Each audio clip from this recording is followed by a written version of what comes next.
aware of the criticism that we got from many South Koreans that we were not respectful of the North Koreans. That respect, in that part of the world, frankly, any part of the world, is very important. Ladies and gentlemen, we're going to start just the first part of our program before Ambassador Hill. Someone from the delegation, Dr. Sung Ho, Dr.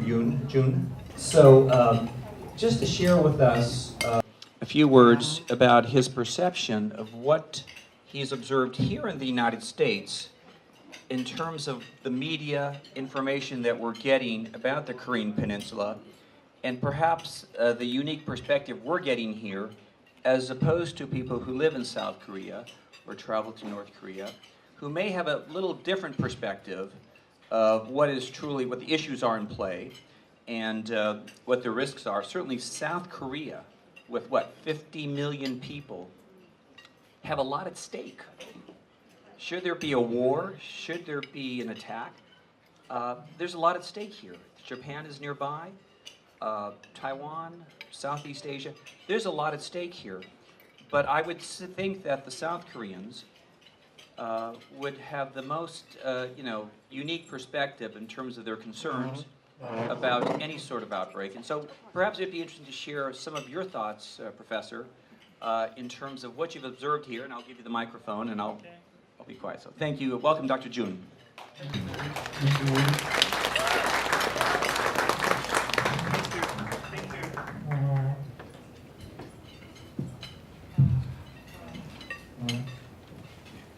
Thank you very much.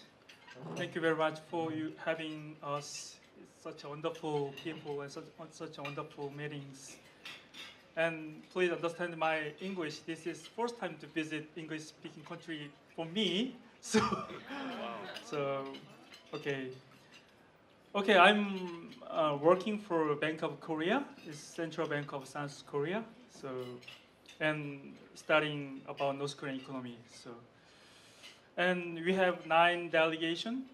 We, as chairman told, we all lines all have expertise about North Korean issues. And actually, we arrived in U.S. June 26th. So it's almost 20 days past. So first we visit Washington D.C. and Kentucky, Louisville, and Miami, Florida. And finally, we arrive in this wonderful, great LA city. So it's really happy to have, it's really wonderful chance, especially in Kentucky. We have great chance to have fried chicken there in headquarters of KFC. It's really funny experience. And during the visit, we we visit various government agencies and NGOs and think tank and Brookings and Department of State, Department of Commerce, and even in LA we visit brand corporations this morning. So this great chance is sharing ideas. It really broadened my knowledge and my scope to North Korean issues. And I already know that North Korean issue is really tough issue, but after meeting experts in US, I realized that it's toughest issues, it's hardest issues to deal with. Some people say it's time to impose serious sanctions against North Korea. Some people say no, it's time to engage to North Korea. It's really maximum engagement and pressures. So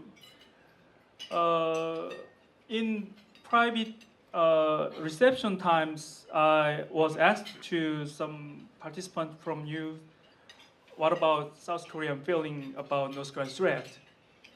Are you fierce? He always said we have, more than 20 million live in, metropolitan Seoul areas, very nearby. 3-hour drive from cross borders. So, but my answer is we accustomed to. Actually, stock market doesn't move at all, even after nuclear weapon test. But I think this time is different. It's kind of chicken game situations. Yeah, you know, one side North Korean, driving into these directions, ICBMs, nuclear weapon test, and the other, side, SAD deployment and sanctions, all of the issues. So it's kind of final round of chicken game. So I think this North Korean issue is really urgent issues, not only in South Korea but also U.S. as well. So I expect Ambassador Christopher Hill give wisdom tonight to how to solve, how to deal with North Korean issues. I expect that. So maybe no one know the solution actually, but it is time we need more strategies and more cooperation between U.S. and South Korea and more pray actually. Thank you very much. Let me ask you just a couple questions to prod you, and I understand that we're speaking off the record here. Okay. Is there concern in South Korea that the United States currently is taking a too aggressive approach, that this could precipitate a war that South Koreans don't want? Is that a concern right now? I think ordinary people worry about that, but experts like me and other delegates didn't think so. There is no possibility to preemptive attack, strike is not possible because there is so many states, as you told. State, right? So it is not feasible option to, physical strike. Is it the dream of the South Koreans to have a unified Korea on the peninsula, and do they think that's realistic someday? So actually, for me, you asked me my personal opinion is I would definitely want to unify Korea, but my concern is growing young population didn't want that. They worry about the economic burden they should bear. So they are, most feasible and they want that just peaceful coexistence, not unified one. So young people didn't like. It's getting. We have survey with young people. The support from unification is getting lower and lower. And now one more fun question. What is the most interesting thing that you discovered in the United States that you had not heard or seen before that surprised you? Okay. Most interesting. Okay. So I was most impressed by the non-governmental NGO activities. So, for example, when I visit Miami, there is we met NGO who support for how to I say accommodation,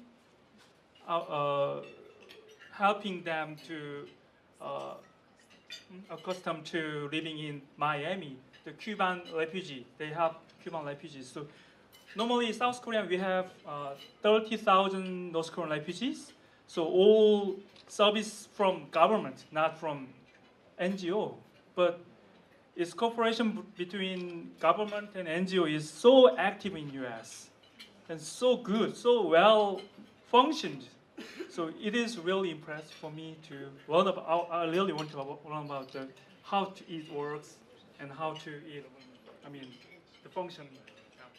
Okay, thank you. Thank you very much, Dr. Jun. Thank you for sharing that with us. By the way, this was spontaneous.